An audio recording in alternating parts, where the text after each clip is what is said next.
On the road to Bett. I'm on the road again. With Russell Prue.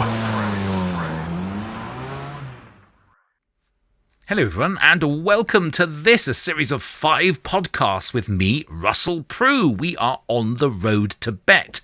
We're meeting lots of very interesting folks on our journey to the show, which is in January on the 24th and runs to the 26th. Really exciting plans for this. We're chatting to a whole range of people, but first I wanted you to meet the fabulous, the amazing Maria Wojciechowska-Kaneda, and here she is. Hello, Maria. How are you? Hello, Russell. It's been a while, hasn't it? It has been a while, and thank you so much indeed for joining me on the show. It's just absolutely fabulous. I'm so pleased. How have you been, and what have you been up to? Well, I've been really, really busy. So I started my company, restarted it in 2021, Arcoiris Learning, and I support schools, primary schools and children to nurture their well-being through creative explorations. And that can mean a variety of different things. I mean, I provide some moments of stillness, some imaginative experiences, and it's going really, really well. I'm really busy. I'm so glad that I've dedicated myself to it. Oh, I'm absolutely thrilled for you. We had such fun, such laughter with our learnradio.net shows throughout the pandemics. We produced a daily show together on literacy, creativity, the arts, and I remember our crafty cafes. We've had loads of fun. All of that stuff, folks, is still available for you to enjoy. Some great classroom practices, and you'll find everything on learnradio.net. So, Maria, what are you looking forward to at Bett 2024? Oh, I can't wait. Last year when I went, there was the connections that I made with so many different people, a variety of different people. One particular couple that I come to mind is there was some history people. Do you remember? It had a wonderful beard. I think they were dressed up as Vikings. And although I'm not, as a classroom practitioner, I'm not in post anymore, I'm doing other things. It's so interesting because when I go to schools and have a conversation, I can signpost all the wonderful things they do, just as like I've signposted the wonderful things you do with schools and radios. Brilliant. Okay, there'll be plenty of that, and we'll be using Maria as a brilliant eye, a lens, if you like. She'll be looking through with fresh eyes at Bett and bringing you all the news. Of course, both of us are on the show floor. We're bringing you a live show each day from the show floor, video and audio. My goodness, I'm going to have to do my hair, I can tell you. Every day from 2 o'clock from the show floor. You can come and find us near the Speakers Lounge. We'll have more details as we get closer to the show. And we are back together in a very short while. We'll catch you then. On the road to Bett with Russell Prue. Welcome back on the road to Bett. Today we have our first guest, and that is Louisa Hunter, who is the Bett Show Director.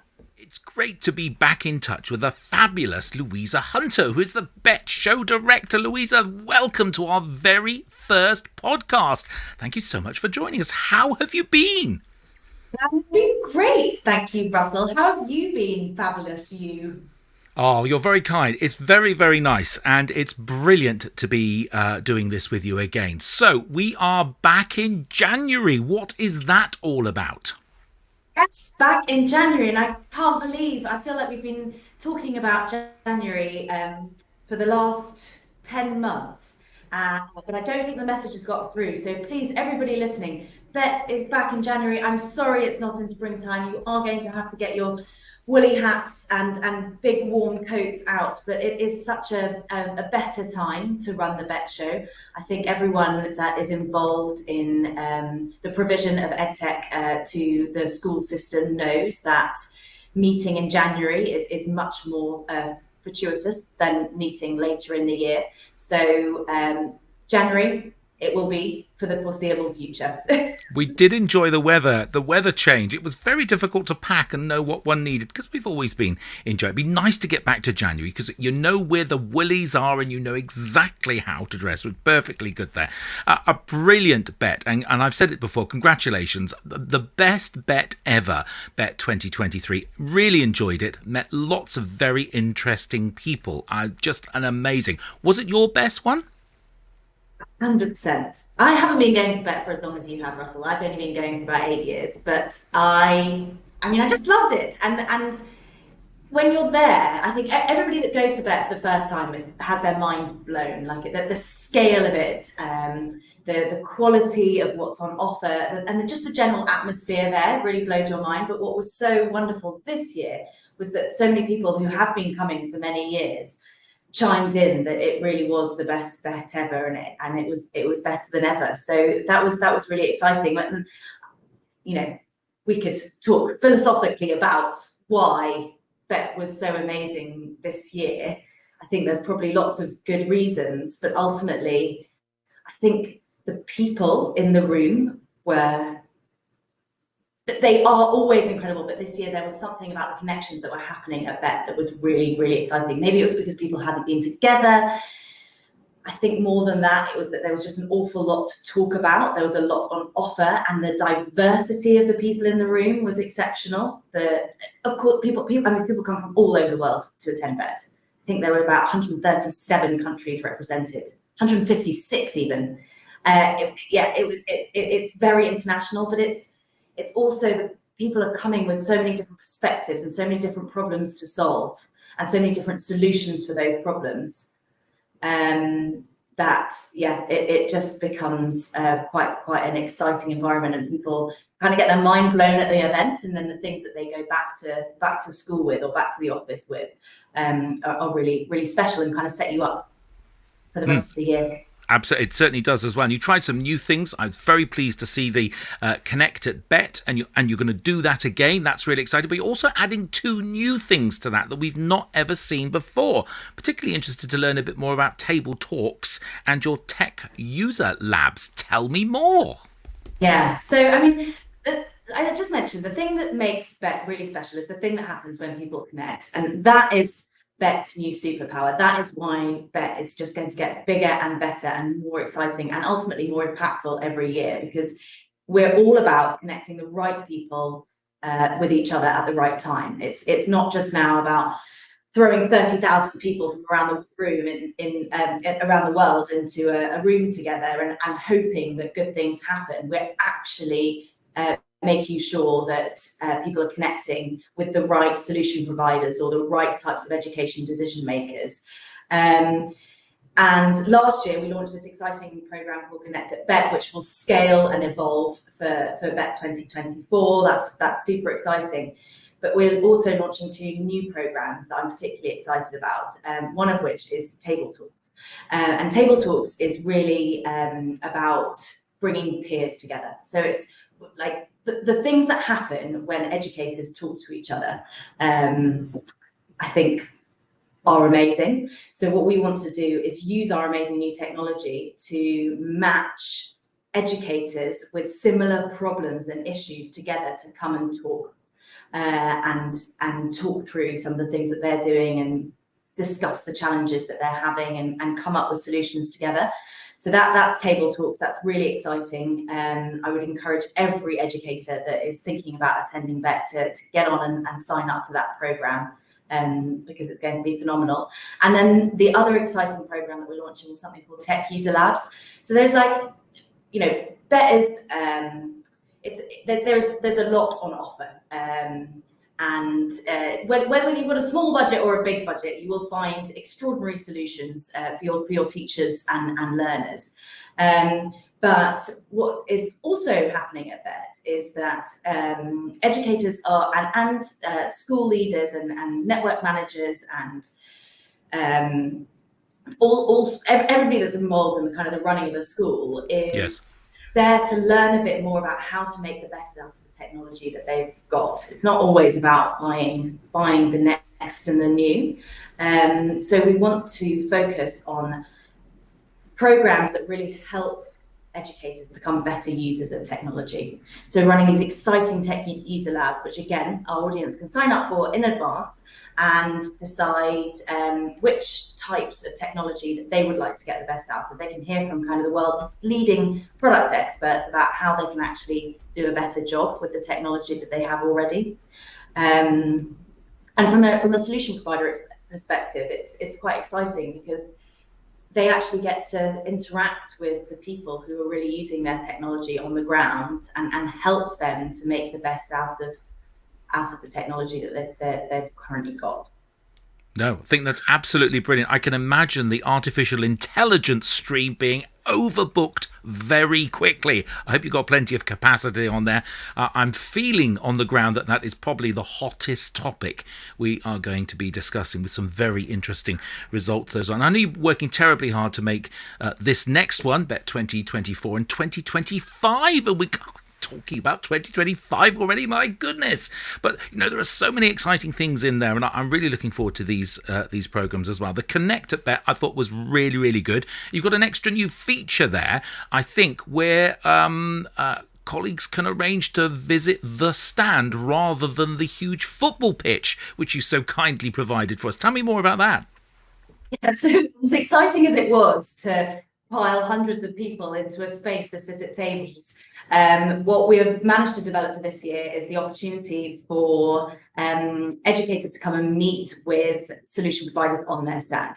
So that meeting can happen in front of their technology or in their show home, if you like. And it also it means that all of those brilliant representatives from all of these great technology companies aren't having to walk around the show all the time to go and chase their meetings. They can stay at home on their stand and host these education decision makers where they want to be. I think that will just, if these programs do anything, they make everyone's experience more efficient and effective, and that's one of the things that we really want to do with that. It also means that people are a little bit less time constrained. It's not like you absolutely have to be there at this time, otherwise you've missed your opportunity. There's a little bit more flexibility there as well. And I think that flexibility is what people will respond very well to. I like the idea of arranging it on the stand, because I thought that was what was missing this year for colleagues there who couldn't get off the stand, who felt it was just impossible for them to journey along to the football pitch, although that was terribly good fun and it was just amazing and very well done. I like the whole idea of that as well. Can we talk about registration deadline, because that'll be on everyone's lips at the moment. What are we aiming for? What's happening? Talk to me about the whole registration thing if you can. So there will absolutely be a deadline to register again this year, which is relatively new in the events industry. It's something that we launched last year, and we're quite committed to having a registration deadline because it is so important for us to know who is coming to our show so that we can plan the best possible experience. And it's also so important that we let people plan to come to the show as well, and we give them the tools that they need to have an amazing experience. So our registration deadline this year will be in December. Our registration goes live next week, which will be around the 11th of September. So there'll be a couple of months to get in there, share your details, make sure that we know you're coming. I mean, ultimately, the benefit of registering early is the ability to plan your time, but there is also the opportunity to benefit from kind of cost savings and discounts on your access to Bett. Now, of course, I guess there'll be some capacity issues with table talks and the user labs and, of course, the Connect at Bett. And if you want to get in there, as always, listeners and viewers, it's time for you to get in there early. I welcome that. I think that is really good. Good call to arms. And of course, it'll be January in no time at all. I mean, I haven't had a Christmas card yet, but I feel they're coming. I feel they're coming as well. Talk to me about the big news about tickets. Now, this is another very interesting issue as well. You are proposing a charging mechanism this year. Talk to me a bit more about that if you can. Yeah. So I think that the most important thing to know is that Bett will continue to be free for everyone from an education institution, a government or a non-profit organisation. We are 100% committed to Bett being a free resource for the education sector. We have hundreds of exhibitors and sponsors that come to the event who will get free tickets as part of their contracts. But what we've needed to take the decision to do is to start charging for the other solution providers who come to the show as well. Ultimately, it's not free to put on an event like Bett. It's incredibly busy. It's an incredibly busy show. There's a lot provided for everyone that attends, from insanely wonderful keynote speakers to coffee and tea and carpets and all of those types of things. So we are now going to be charging any business that comes to the show to attend. And if you attended last year, you'll have been given the opportunity to have a massively discounted ticket. We really want you to, jump at the chance to come again. And tickets will go on sale next week, which is very exciting. Welcome to get in touch with me if you've got any questions at all about whether you are eligible for a free ticket or whether you're someone who's going to pay for your ticket, and of course what your ticket includes, because there's lots of great things on offer as part of your ticket package. But of course, the message, as ever, is to book early. The earlier you book, the cheaper it's going to be. And I think the better opportunities are going to be available as well. Your contact details on the Bett website, we ought to just kind of mention that. Every bit of information that you could possibly want, viewers and listeners, uk.bettshow.com is there. But if you'd like to contact Louisa, where can they find you? Louisa.hunter@bettshow.com. So that's Louisa, Louisa. It's on the screen there for you viewers, listeners. I'm really looking forward to this one, Louisa. It's just absolutely brilliant. Now, is there any other top secret news that you're able to share with us right now? Perhaps a keynote speaker or two that's not been announced? Anything, an exclusive or something for us, do you think? Russell, I can't do that. I can't just go announcing things ahead of schedule, but I can promise that there are going to be speakers of an even higher caliber than there were last year. So yes, I can promise there are going to be some amazing talks about the topic of AI, but not just the same stuff that you hear at every single conference. We really want to kind of push the boundaries a little bit on AI, and then also keep it practical. So Dan Fitzpatrick is going to be back to deliver another incredible session this year, but we've also got some interesting perspectives that sort of come from outside the box. Some amazing household names to announce, which I'm really excited about. And also there's been such an incredible response to some of the children that come and participate at Bett and the perspective that they have to offer. So we are working quite hard to bring some incredible voices and perspectives from the under 16 group to Bett. So stay tuned. Look out. Brilliant. Well, I had to ask. You have to forgive me. I had to ask as well. And I've already been contacted by a primary school who wants to do a pre-visit interview with some year sixes, and then a follow-up visit afterwards, conversation on one of our shows to understand exactly what they gleaned from the show experience. And that was suggested by a head teacher from a primary school. Brilliant. It's on everyone's lips. We're all really excited, and we're thoroughly looking forward to it. And listener viewers, we will be catching up with the fabulous Louisa Hunter every month, and hopefully she'll have some more news next month for us on an exclusive keynote speaker. Who knows what may happen, but it's all happening here. Louisa, thanks for joining us. Thanks, Russell. This is Bett Radio. My next guest joining me is Myles Pilling. He's the producer of a brand new and very interesting video called The Power of AT. Myles, welcome to the show. Tell me more about it, please. Certainly. This is a film series of 3 films lasting approximately 20 minutes, designed for schools to show them the power of assistive technology that changes lives.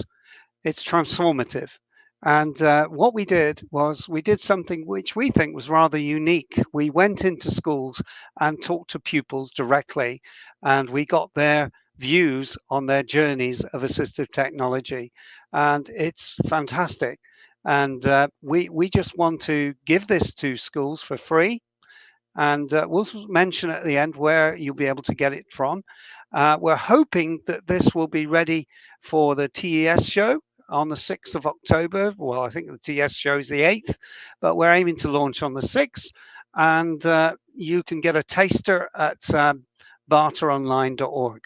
BATA, the British Assistive Technology Association, not the shoe firm, is the originators and stakeholders behind the production of this. So we're very excited about it. It's been 2 years in the making, from a concept of a training program through to what we thought might be useful for inset days, staff meetings, assemblies, and teacher training. So those are the Perfect. kinds of things. It's interesting that 72% of teachers say they have assistive technology, but that means that there's still 28% who don't use it. So, the figures speak for themselves. And we're not talking high tech stuff. We're talking basically text to speech and speech to text and a few other things. But essentially, we tried not to make it super expensive in terms of the assistive technology, but the stuff is out there and we're blown away by the pupils' responses. We also found out one or two things that were quite surprising as well that we didn't anticipate. I know I've been privy to that, and thank you for sharing some of that information. There's a gap, isn't there? There's an enormous gap, and it's emerging, and it's getting wider and wider. We talk about this when you visit me on our show floor broadcasts each year. I love a catch up with you, and I hope we'll be able to do that again at Bett 2024. But you're surprised by this huge gap that started arriving between young people's expectations, what they've got, and what the adults think they've got. Talk to me more about that if you can. Well, I think the thing is we have these figures about what teachers are using, but we're not sure how effective they're using it, because the three common questions that come back is we don't have enough time, we don't have the money, which we don't have the training, and these three factors really impact that. But what we have seen is that pupils have told us, and this is the surprising factor, that they never got any help at primary level in their special needs, whether it's dyslexia or some other ones. If it was physical disability, yes, they got help, but the dyslexia side of it. So they are telling us that it was only when it got to secondary school that the culture that the school had developed enabled them to actually take hold of the technology and help them work better, smarter, faster.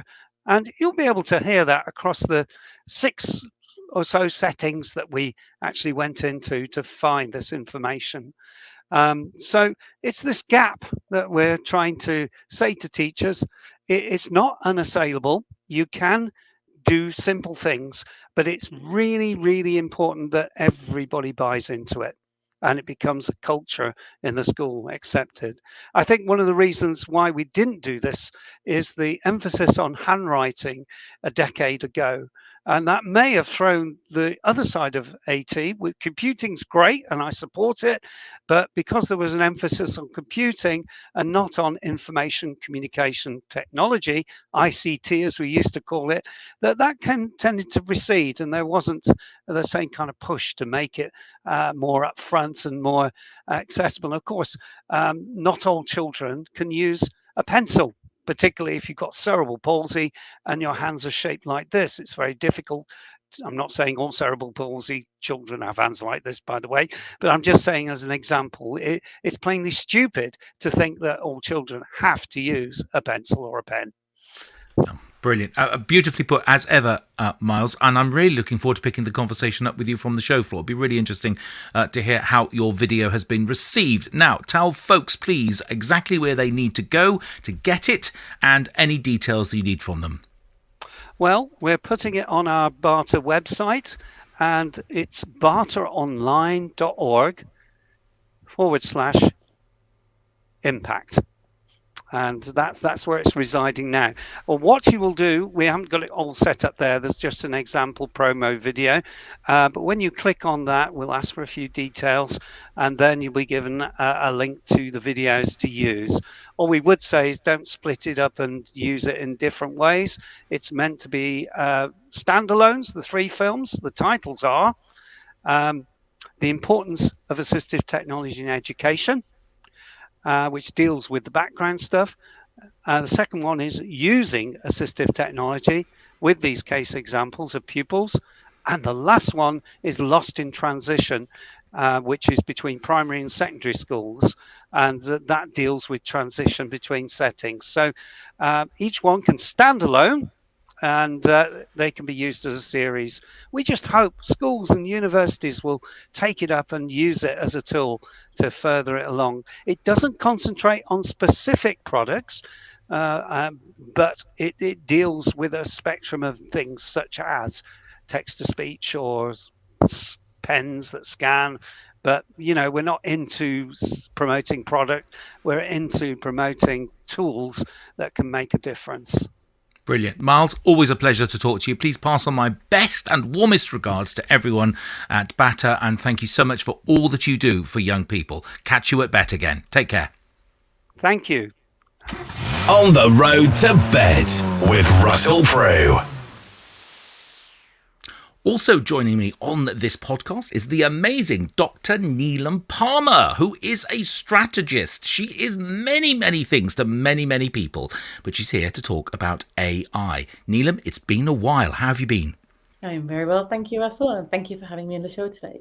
It's lovely, lovely indeed. Now, tell me, what should we be worried about?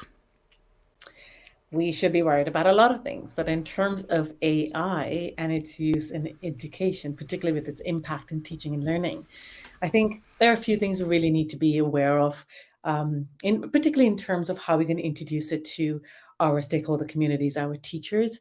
What can they do? What should they do? What should they not do? They can do everything. One of my biggest passions is to share new knowledge and the use of learning technologies within education itself for teachers to make their lives easier, to reduce their workload. Often we heard that statement before when we were trying to bring in ed tech, but I wasn't really convinced by that. Now I'd say with AI, particularly with ChatGPT, no doubt are able to save so much time for our teachers, and they've seen it in effect as well.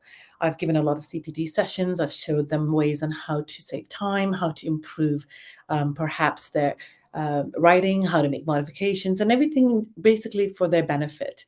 So I think in terms of what we should be aware of with teachers more than anything else is that they still continue to create, they still continue to curate, they still continue to modify and personalize their lessons.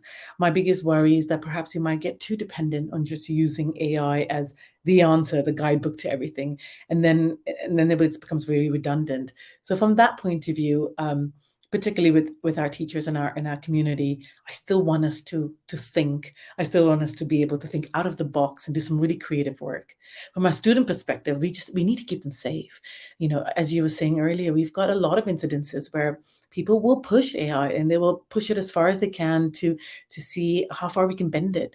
What sort of information can we get? And we're making AI smarter as we start inputting more questions and receiving responses. So it's only a matter of learning what to say and how to say it to get the answers you want. So from that context, I really want us to inform our students the best practices when using AI. What sort of skills do they need to use this? How can we keep them safe in this environment? Yes, there's a thing to be said about Wi-Fi filters and keeping the restrictions in place, but they will be broken, just like they did with the internet. They're there to explore, they're curious. We want to ignite that with our students, but at the same time, we want to keep them safe and comfortable and learn how to analyze what's correct, what's not correct, what's factual, what's not factual. How much should we take before we allow AI to form opinions of ourselves? What sort of information do we want to share online? And what do we want to hold back? It's that sort of thinking that perhaps we're looking at things very pragmatically, and we know how AI works, and we can teach everybody who will, to some point, learn how to use it, like we learn to use the internet. But we need to think beyond that. What are its wider implications across the education? How are we changing norms, the behavioral norms, the cultural norms, the traditional norms?